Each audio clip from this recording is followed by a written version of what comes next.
ว่าปลูกแล้วว่าเนี่ยพอดีงามฝนตกคืนนี่หักเน่าเบิดมาซะ เนี่ยมันเปื่อยนะ เนาะน้ำไม้เจ้านะ ติดเลยหน่อไม้เนาะ น้ำไม้ได้อยู่เนาะต้นเดือนเจ้าอยู่ เอาพี่น้องไงหน่อไม้ก็สิเอาเป็นจุดเพิ่นเนาะแต่ว่ามื้อนี้สิมาซับอยู่ทางนี้นํเพราะว่าท่านแม่เพิ่นเด้แม่เพิ่นมานี่สิให้แกงให้กินได้เพิ่นว่าพี่น้องเอ้ยเอาเฮ็ดเสียงเลี้ยงนิดนึงตีตะหมอบตอบคาใช่นี่พี่น้องเอ้ย โอ้มันต้องออกแม่แพ้ลูกได้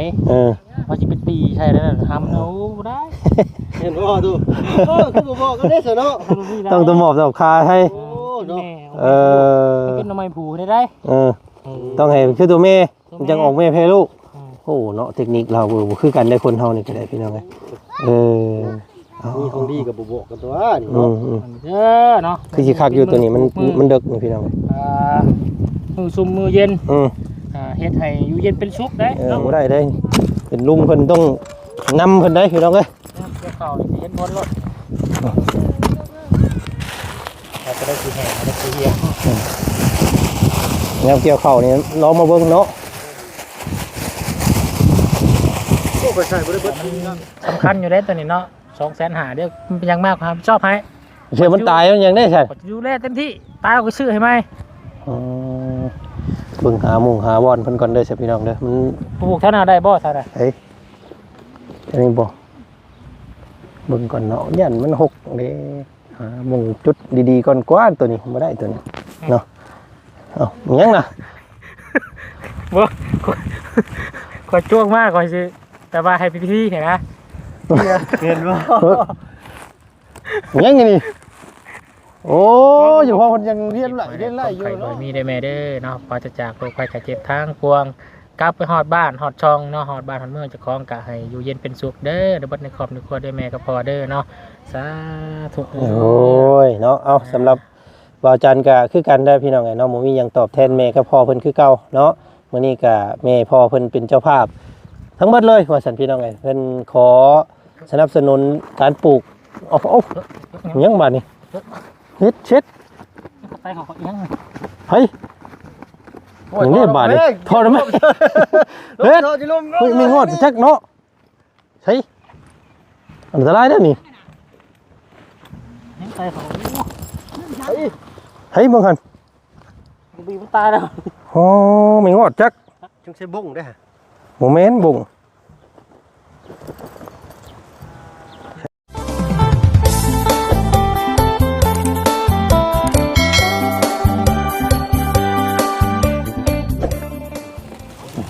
ส่ง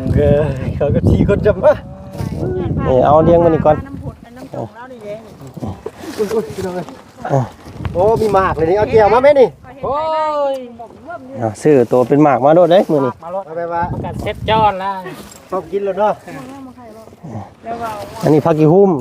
ม่วงอันนี้ม่วงต้นถือบ่อุ้ยรุดเลยฮันมีประโยชน์ได้นี่ผักนางหุ้มผักนางหุ้มผักนางหุ้มนี่กินได้บ่นี่กะได้แล้วลวกแซ่บแท้เป็นยาเย็นอีกยาดีจิ๋วกินแอลได้นี่ต้นหุ้นได้เอาข้าวก็เอาใหญ่กว่าเก่าบ่นี่พี่น้องต้นละ250,000ต้นไม้ไม่อีกบ่ต้นไม้นะต้นไม้มาอีกเพราะว่ามันช่วงสิหลายคู่หลายคนเพิ่นว่าอยากมาเยี่ยมมายามแล้วก็อยากมากินแกงหน่อไม้เลยมาเพิ่มมื้อนี้ไม่ดึงน้องบ่ลงไม่ได้หวานมะพร้าวนั้นมันบ่ค่อยมีพี่น้องมะละกอก็มีแต่หมากน้อยๆดินลงมาหลุมไปเลยบาดโอ้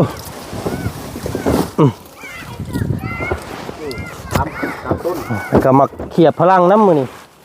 เขียบหนังแล้วก็หมากเขียบอันนี้ต้นยังก็แม่เพิ่นแถมบ่อันบ่ได้แถมแล้วเพิ่นได้ซื้อหมากยังก็อันมันยังของแม่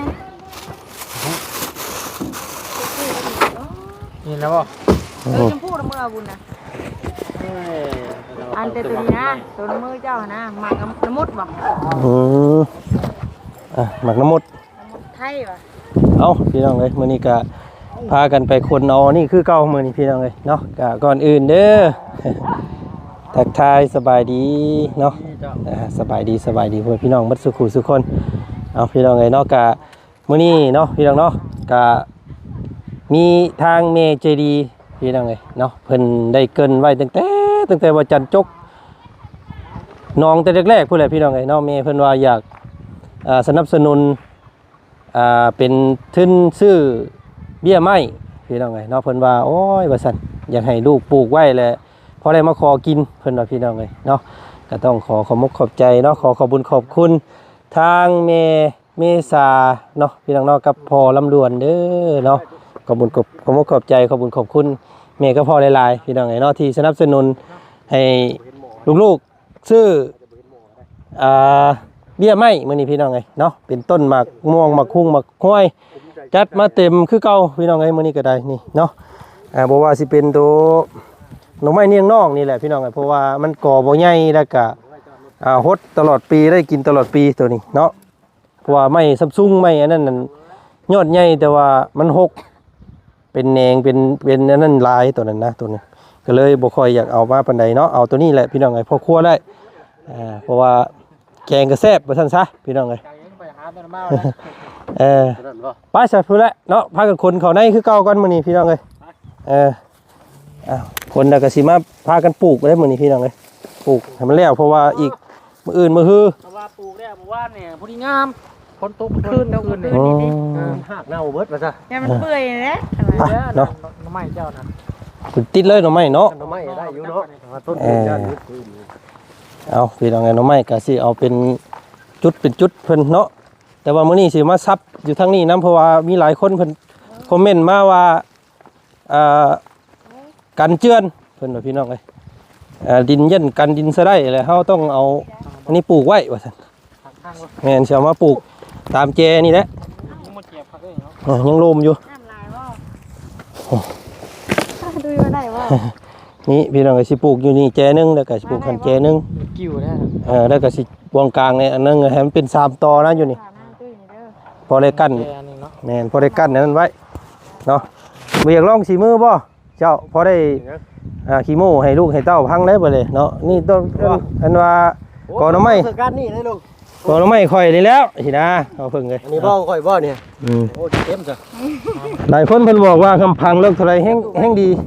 จอบแล้วพังฮอดพี่แห้งดีบรรดาว่าพังเอียงกับพังตรงนั้นต่างกันจังได๋พังเอียงเนี่ยมันก็สิแตกหลายเพราะว่ามันมี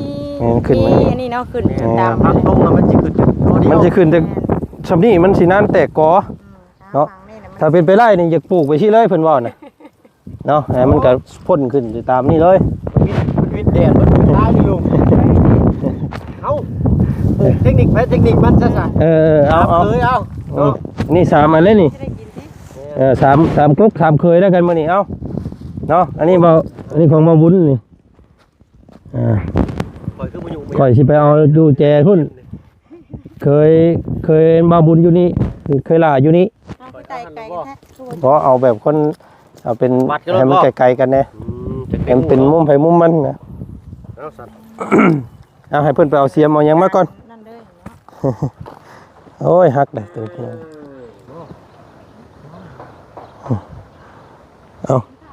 ทางพ่อเฒ่าเพิ่นเอาอึ่งมาแต่ผู้พี่น้องในตลาดดงเนาะปล่อยลงหนองก่อนพอได้น้ำหวกเนาะพอให้น้ำหวกกิน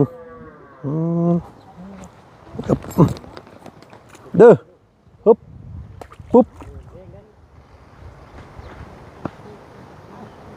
ไปละ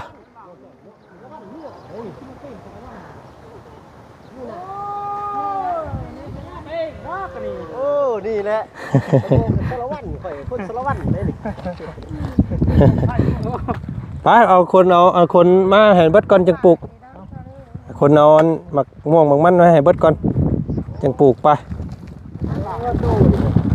จะเบิ่งเลยบ่ยังอันเพิ่นเอายังมานี่อ๋อกินเต็มตัวนี้ฮะนี่ของเท่นะโอ้ยพี่น้องเอ้ยอึ่งเนาะอึ่งเผาไปแล้วอึ่งยางยางยืดนี่อันนี้อึ่งยางเนาะอึ่งเผานี่อึ่งเผาด้วยนี่แน่น คือกันอยู่บ่นี่ คือเจ้าแหละ โอ้ เอาไว้เอาไว้เอาไว้เอา ไม่เลยเนาะ เอาไว้ให้เพิ่นก่อนเอาไว้ให้ตู้พ่อเพิ่นอ้าวโต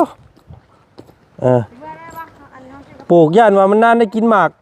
ก็เลยเอาตัวมันเป็นหมากเลยพี่น้องเอ้ย ปลูกมื้อนี้ กินมื้ออื่นบ่ แม่นโอ้นี่เนาะยันแต่ เซตวินเนอร์นะ ยันจะบินเนอร์แล้วมากินตัวนี้พี่น้องเอ้ย เอาต้นมะพร้าวหั่นฮึบมะพร้าวกับต้นหนึง อยู่นั่นแหละน้องเอ็นเขา เกือบ 200-300 บาทเนาะนี่ต้นอันนี้อึ๊บ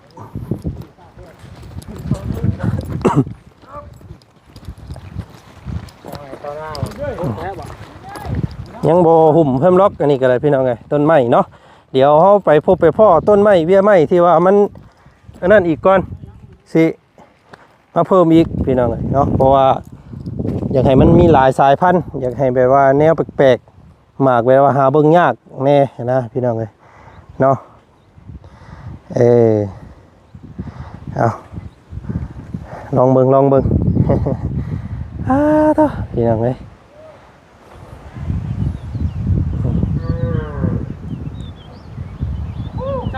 ฮะ 20-30เวียนหอบบ้านไอ้แฮพเวทวะ อันหอบอยากกินน้ำได้นี่เนาะ หอบมันเน้นพักเน้นนี่แล้วเข็มพวง บ่แต่เก่ามันเคยกินน้ำอยู่นี่เด้ มันบ่มีน้ำกินบาดนี้ ไห้แล้วพัก พากันให้แซวๆอยู่แล้วมันป้องหัวไปเบิดเด้แต่เก่ามันงัวมันเต็มอยู่นี่แล้วมากินน้ำผู้ดีบกผู้ดีบาดนี่พี่น้องก็เฮ็ดได้อยู่เฮือนแพเนาะที่ลองให้สร้างเพิ่นมาขุดคุมแล้วก็เอาเสาดินลงไปพังไว้ก่อนเพื่อยามให้ยามหน้าเฮาแล้วให้แล้วหน้าแล้วจังมาเฮ็ดเติมเนาะโธ่เอาลงมาก่อน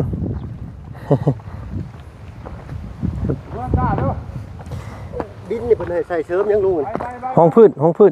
นก่อนบ่ แม่นเอาไว้ห้องพื้นเด็กหน่อย จังคมเนาะ แม่น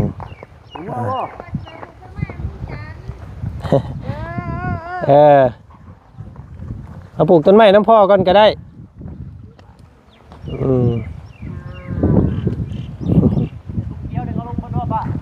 เอาลงมาเบิดเลยนะลงมานั่นแหละแม่นเบิดนี่ดอกมะม่วงใหญ่ต้นโอนต้น เขาเชื่อว่าแม่นล่าได้เมื่อกี้ตัวเรามาขาย หาอึ่งมาขายบ่เอามะม่วงตัวเขามาขายลูกปลา เอาอยู่เบียดแล้วขายอยู่มาแล้วก็เติมไปได้เงินลูกไปได้เงินเธอมุ้ยไปอยู่วันนี้มาเขียบหน้าก่อนเบิ่งน้อยหน้านี่ เรียกบังน็อต เอาลิบนี่ได้บ่ลูก เดี๋ยวค่อยสิลองเบิ่งบัดเลยเอาปลูกที่ระยางก่อนบ่อยากให้มันผสมกันไปได้นะอยากให้มันเป็นระบบระเบียบอย่ามันหกชื่อได้บัดเลยต้นไผ่บานแต่ไผ่บานเนาะเอาต้นไม้ก้อนเจ้าต้นดอกไม้นี่เป็นของเจ้าซาตัวนี้นี่แหละเอาลองเบิ่งอยู่ขุดให้มันกว้างๆลึกๆเพิ่นว่า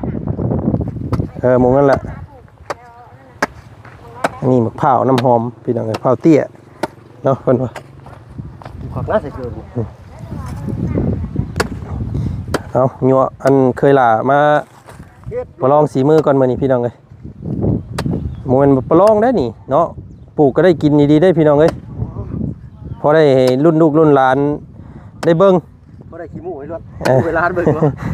แบบว่าเอ้านี่แหละของพ่อปลูกแล้วแต่ก่อนก็ได้หน้าดุ้งสินะเนาะจักกระลุยเจ้า เอาเด้อ อึ๊บเอา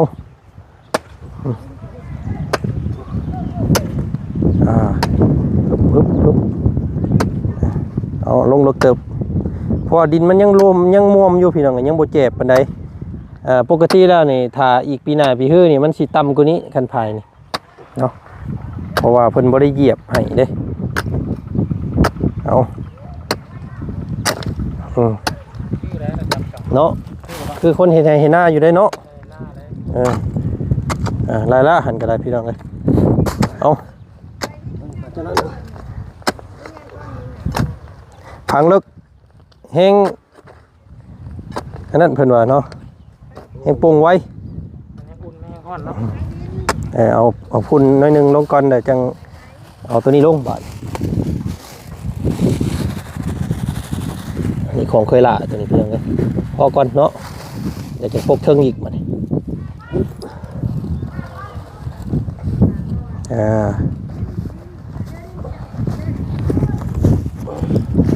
เจ๊ฉันเนาะ เคยละเจนี่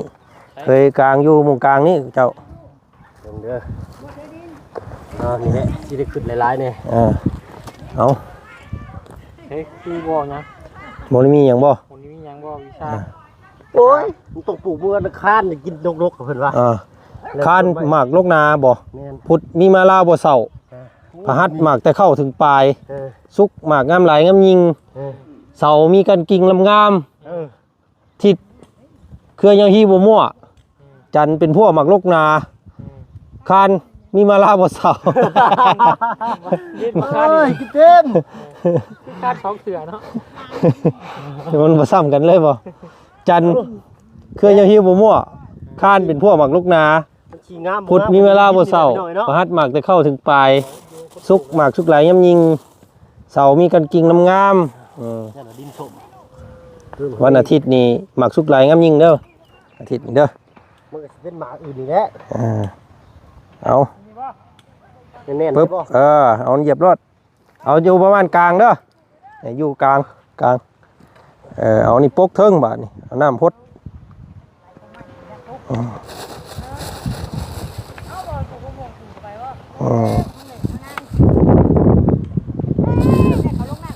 ผสมมาเรียบร้อยเลยนี่เนาะ แม่น โอ้ดินเผาได้นี่น้อยโอ้ยจะมีก็จะกินเลยนะก็เดียวนี่ เก็บอันนั้นเพิ่นมาไว้โฮมไว้บัดนี้ได้แล้วของเคยล่าเพิ่นตัวนี้เนาะมาเบิ่งทางเคยกลางบาดนี่ เคยกลางก็เอามุงนี่เคยกลางนี่เพราะว่าคอยสิบริหารให้มันหอบนะเพราะว่ามันมีหลายสายพันธุ์เลยสิเอาแนวหลายแนวมาปลูกเนาะสิเอาหลายแนวมาปลูกเอาอันนี้นี่หนึ่งแล้วก็อยู่ส่วนนั่นหนึ่งแล้วที่สิไปก้นอีกโยมเมื่อวานนี่เพราะว่าอยากให้มันหอบหนองเลยนะให้ระยะห่างมันหอบหนองเขาปลูกที่โพดวานนี่ ทีมันหกเนาะ มันหก มันงำกันเลยเนาะ งำกันยังเจินอยู่เนาะยังนั่นหลายนั่นอยู่เพราะว่ามันเป็นดินที่ว่ายังบ่แห้งเนาะต้องปีหนึ่งฝนตกปีหนึ่งปีหน้าก็ได้เจ็บปีน้ำไม้เกิดมันก็อยู่น้ำหักใหม่ เพิ่นว่าปลูกหลายๆอันนี้ไม้นี่ว่าซั่นมันจังดินจังบ่ทลายเนาะโอ้ยชะแหละ โอ้ยกินข้าวอยู่บ่เพียนนี่ฮะคุดคือบ่ได้กินข้าวแท้ เอาให้ตลกซื้อ คุยสิแล้วเนาะบ่ได้เที่ยว ระวังนะลูกเด้อระวังเด้อผู้ว้าโตหมาอันน้อยลงหนองบาดนี่พี่น้องเอ้ย เขาเห็นคนมันบ่เฮาแท้นี่ คักหมานี่มา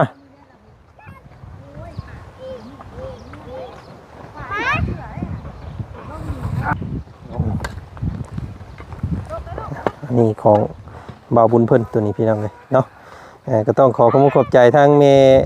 เมษาและพี่น้องเนาะเพิ่นซื้อเบี้ยไม้ต้นไม้ให้เนาะเพิ่นว่าขอเป็นเจ้าภาพเด้อว่าซั่นเนาะพอได้มาขอกินน้ำลูกปีหน้าท่านได้กินอยู่บ่มันสิออกง่ายอยู่บ่เนาะหน่อไม้เนาะได้อยู่บ่ปีหน้าประมาณช่วง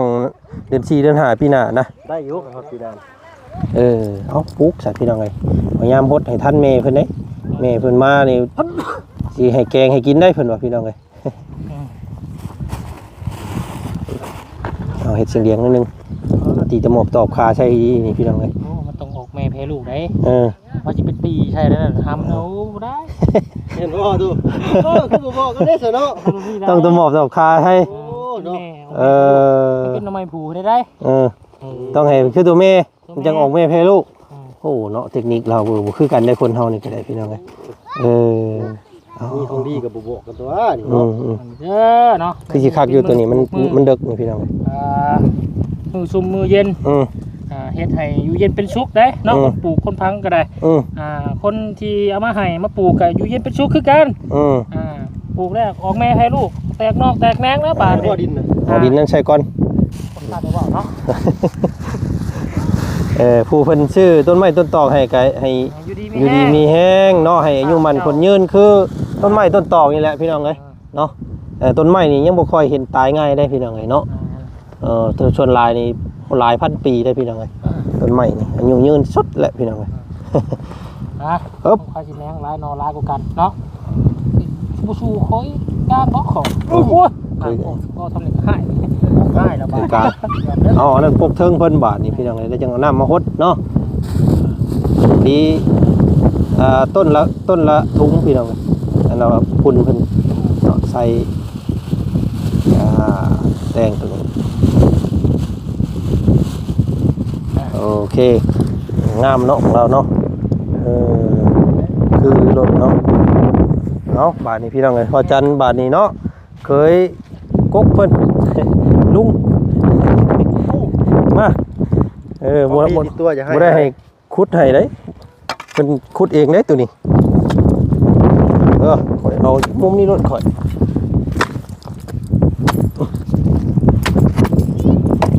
เพราะว่าเพิ่นว่าอยากให้แนะนำปลูกตัวนี้พี่น้องให้ปลูกแบบว่ามุงเทมันสไลด์มันเจือนมันสิบ่พังจังบ่เจือนเพิ่นว่าเนาะ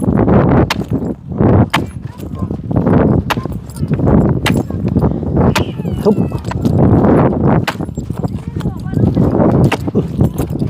โอ้แต่ว่าดินนี้ยังสิเจือนนุ่งหลายเพราะว่ามันยังบ่ทันเน่นเด้อดิน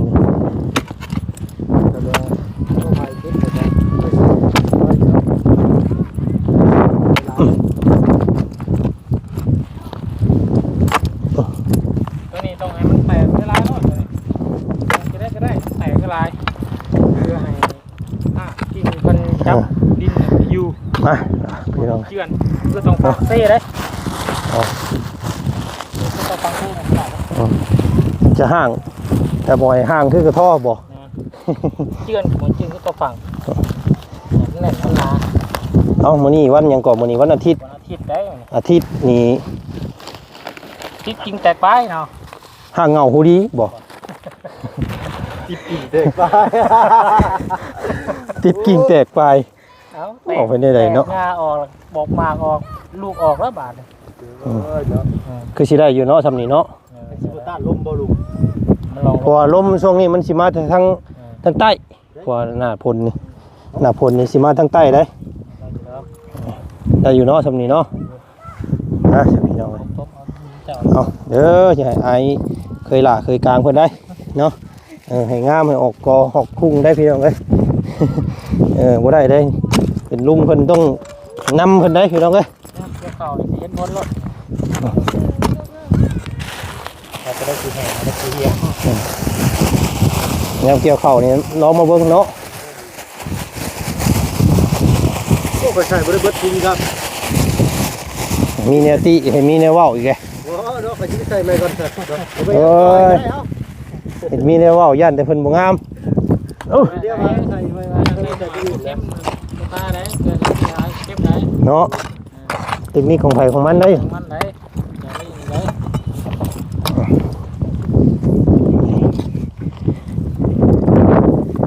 เอาให้งามได้บัดนี้เอาคนนี้ผู้หญิงก็เอามาหดแม่น้ำเนาะเอาโอเคงามๆได้กินย้อนสอนทานเนาะกิ่งนี่ลงมาไว้ยังสิเจินหลายอยู่ตะฟังนี่สิไปย่ายตัวนั้นออกมาอีกก่อนให้มันหอบนะสิบริหารว่าให้มันหอบกันเบิดแม่นถ้าปลูกว่านนี่มันทีโพดเนาะแต่อยู่ดอกเป็นยังดอก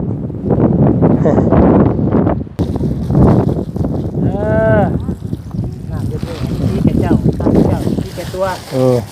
อย่าพลาดตัวมุมมองนะ เอา แตกงาแตกกิ่งเด้อให้ออกลูกออกผลเด้อ เอา เต็ม ต่อเห็นแต่น้ำมันบ่ฮอดนั่นแหละนี่พี่น้องเนาะ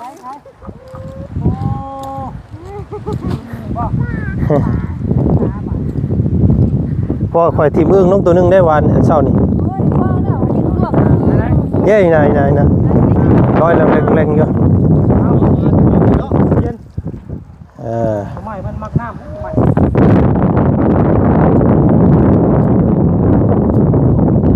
กดให้มันฮอดพื้นมันเด้อฮอดถึงทั้งจัก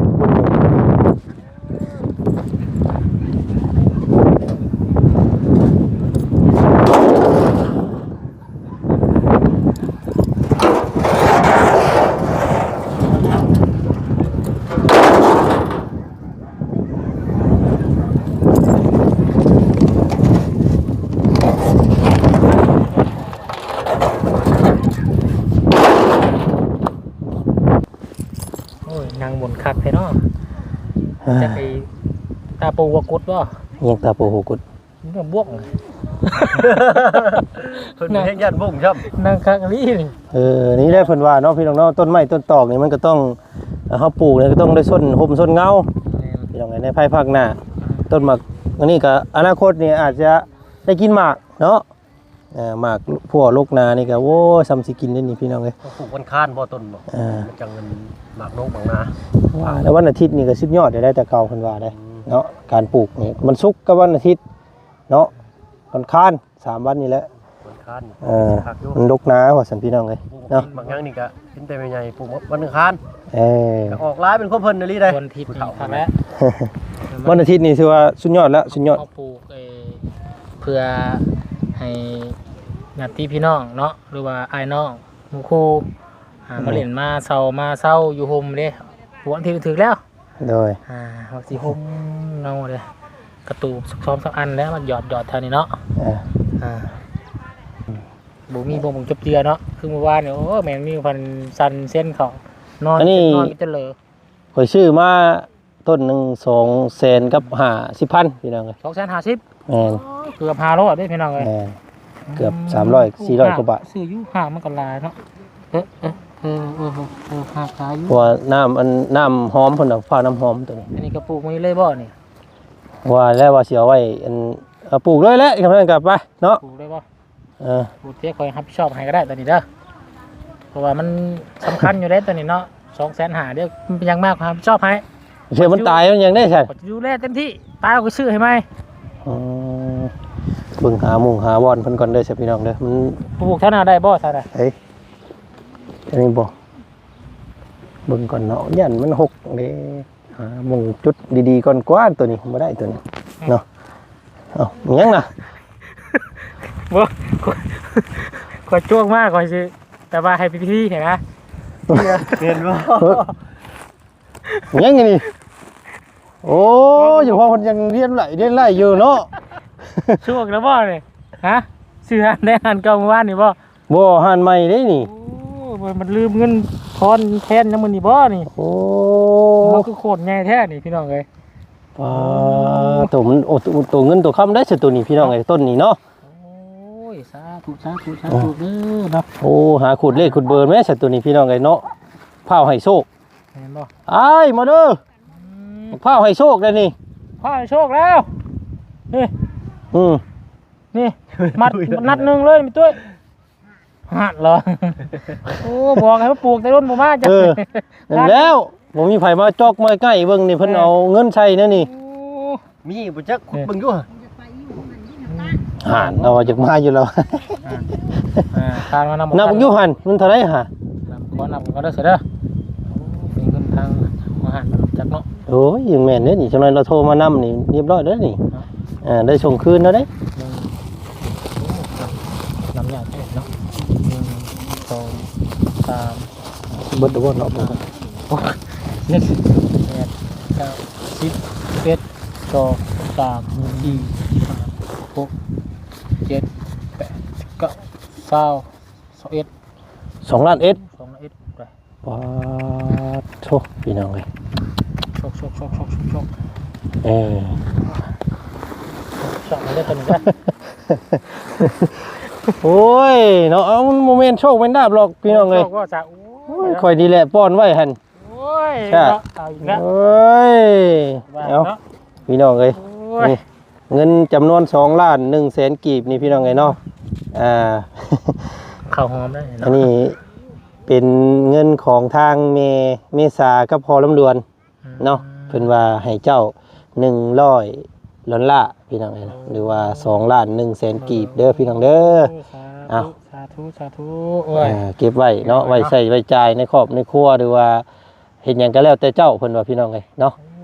ทางแม่เพิ่นมอบให้เนาะ โดยพอดีแล้วสาเนาะว่าเฮาสิขึ้นเนื้อมื้อได้สานี่เนาะ อื่นมื้อฮื้อนี่แหละนี่ คุยแล้วไว้ใส่ ซอยค่าน้ำมันเจ้าอะไรพี่น้องเลยเนาะ เด้อ ไปค่าอยู่ค่ากินค่าห้องค่าหอพี่น้องเลยขึ้นไปกะค่าใช้จ่ายกับลายอยู่เนาะ เด้อ ก็สิไปคีย์เวทคีย์งานที่ค้างไว้นั่นแหละพี่น้องเลยเนาะแต่ในกะก่อนอื่นเนาะต้องขอบคุณขอมุกขอบใจเด้อเนาะทางแม่เมษาพอ ลำดวน ลำดวนเนาะที่มีน้ำจิ้มใจเนาะเพื่อแผ่บีแบ่งมาให้กับบาบุญสารวัตรแล้วก็ขอบคุณบุญสารวัตรเด้อเนาะก็ขอให้พ่อกับแม่เนาะจงอยู่ดีไม่แห้งเด้อเนาะความเจ็บมาไหนความไข่บ่อยมีได้แม่เด้อเนาะปราศจากโรคภัยไข้เจ็บทั้งปวงกลับไปฮอดบ้านฮอดช่องเนาะฮอดบ้านฮอดเมืองเจะคล้าของกะให้อยู่เย็นเป็นสุขเด้อเดี๋ยวบัดในครอบในครัวด้วยแม่กับพ่อเด้อเนาะสาธุ โอ้ยเนาะเอาสำหรับบ่าวจันก็คือกันได้พี่น้องไงเนาะบ่มีหยังตอบแทนแม่กับพ่อเพิ่นคือเก่าเนาะมื้อนี้ก็แม่พ่อเพิ่นเป็นเจ้าภาพ ทั้งหมดเลยว่าซั่นพี่น้องไงเพิ่นขอสนับสนุนการปลูกเอายังบาดนี้เฮ็ดเช็ด ไปขอเอียง เฮ้ยอย่างนี้บาดนี้พอแล้วมั้ยเฮ็ดเฮ้ยไม่งอดจักเนาะใช่อันตรายเด้อนี่ ยังไปขอ เฮ้ยมึงหั่น บีมันตายแล้ว อ๋อไม่งอดจัก จังใส่บุ้งได้ฮะ โมเมนต์บุ้งเฮ้ยเจ็บบ่ เจ็บแล้วที่หลงดาดนะพวกหลงดาดไปยักเลยเนาะ บุ้งดาดแล้วโอ้ย โมเมนต์บุ้งน่ะมันโมเมนต์ นี่ เบิ่งก่อน นี่คนมันนี่นี่นะ ใครในแต่บ่เข้าเพิ่นผู้ดีเนาะ โอ้ย ญาติได้ค่อยได้ โอ้ตอดชมพี่น้องเมืองระบาด เบิ่งหั่น บุ้งไงขวาบุ้งมันไตดุบๆเลย โอ้ยตายชาวพี่น้องเลยเนาะเฮ้ยย่านได้ข่อยเด้บ่ได้ข่อยย่านบุ้งเลยเฮ้ยพี่น้องเอ้ยเอ้าเนาะจังได๋ก็พี่น้องไงเนาะกราบขอโทษขออภัยเมื่อกี้นี่ก็ได้พี่น้องไงเนาะมันสุวิสัยเนาะพี่น้องเนาะก็เอ้าจังได๋ก็ขอบใจขอบบุญขอบคุณแม่เมษากับพ่อลำดวนเด้อเนาะที่เพิ่นซอยต้นไม้เนาะเบี้ยไม้ผลละปลูกกินหมากพี่น้องไงเนาะให้พวกลูกได้ปลูกได้ส้นได้เศร้าเนาะใบมีโอกาสกับแม่กับพ่อมาเยี่ยมมายามมากินหมากกินผลพี่น้องไงเนาะมาส้นมาเยี่ยมมายามลูกเด้อแม่เด้อเนาะพี่น้องเนาะเอาจังใดกะอยู่ดีมีแห้งให้มันให้ยืนเนาะสุขกายสบายใจไปทางได้มาทางใดก็ด้วยความตลอดปลอดภัยเนาะโชคหมานร่ำรวยเนาะขอบมุกขอบใจหลายๆที่ฮักที่แพงและสนับสนุนทางครอบครัวของพวกเฮาเนาะพี่น้องเนาะเอาสิรักษาต้นไม้แล้วก็สิพยายามให้ได้กินหมากผลออกลูกออกหมากพี่น้องไงเต็มที่แล้วพี่น้องไงเนาะเอาจังใดกะ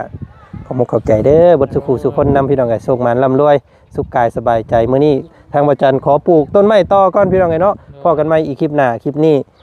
สบายดีเนาะเอาพี่น้องไง